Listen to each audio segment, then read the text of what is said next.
Oups, pardon. Bonjour. Je profitais un petit peu du soleil de l'été, du soleil sudiste, du chant des oiseaux. Et pourtant, il faut quand même un petit peu travailler. Donc aujourd'hui, je vous propose une vidéo qui sera bien évidemment en deux parties. La première partie où nous travaillerons les fonds et la seconde partie où nous fignolerons le projet. Nous travaillerons avec les Impressible. Je retourne à ma petite bronzette.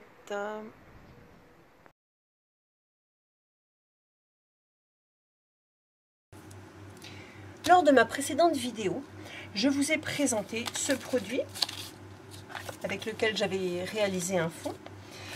Aujourd'hui, nous allons un peu plus nous attarder sur ce produit-là, justement, qui est les Impressible. Alors, les Impressible, qu'est-ce que c'est exactement?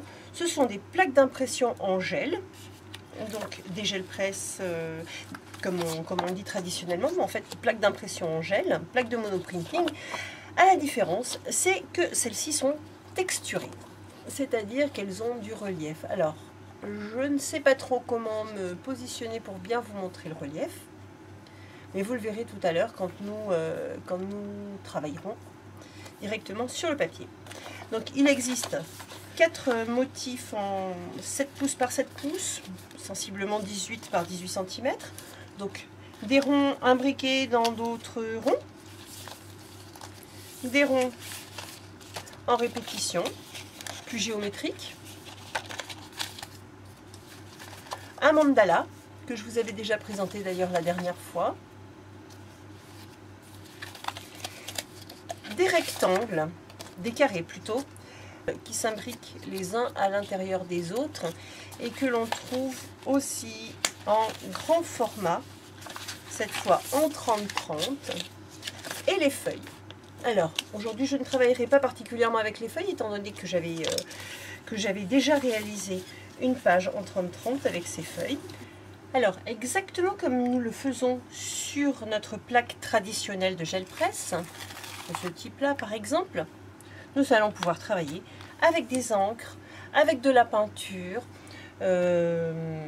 enfin avec tous les produits que l'on peut utiliser sur la gel presse traditionnelle, les encres à alcool, les encres d'ail, les encres à pigment. En fait, on a ici une espèce de grand tampon.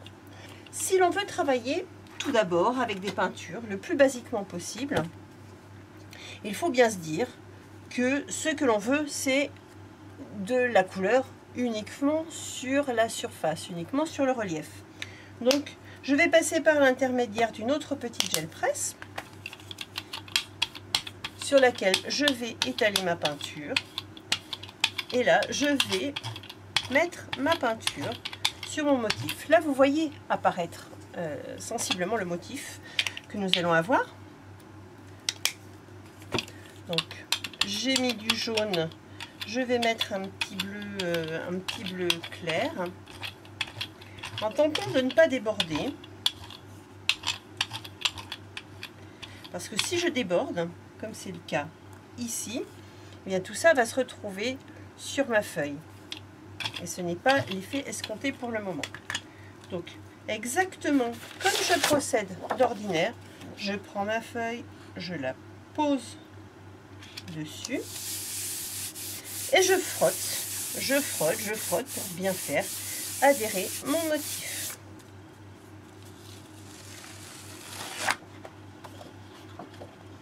Et là, j'ai un joli quadrillage parfaitement coloré. Et ce sont des effets que même si on avait des grands tampons 30-30, on aurait du mal à les obtenir, un dégradé de la sorte. Je mets cette feuille de côté. Et je vais continuer à faire quelques fonds, toujours avec ce motif.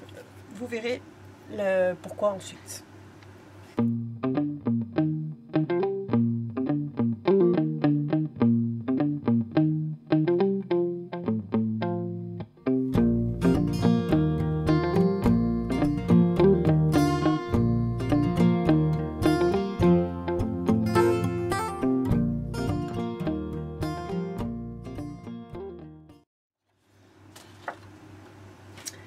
Alors on peut également varier les plaisirs, toujours avec le même motif, en mettant toujours de la peinture.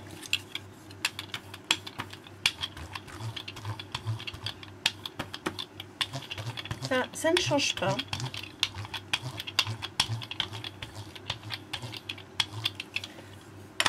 Mais on peut aussi ajouter des textures. Donc là, j'utilise des plaques de texture Caramel.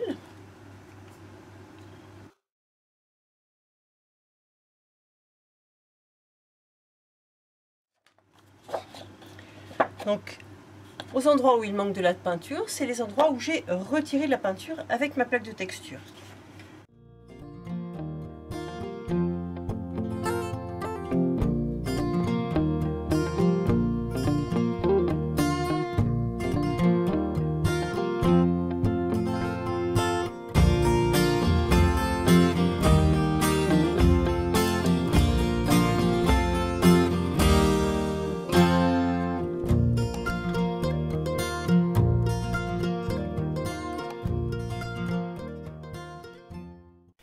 Je change de plaque de texture et je vais désormais jouer avec des pochoirs.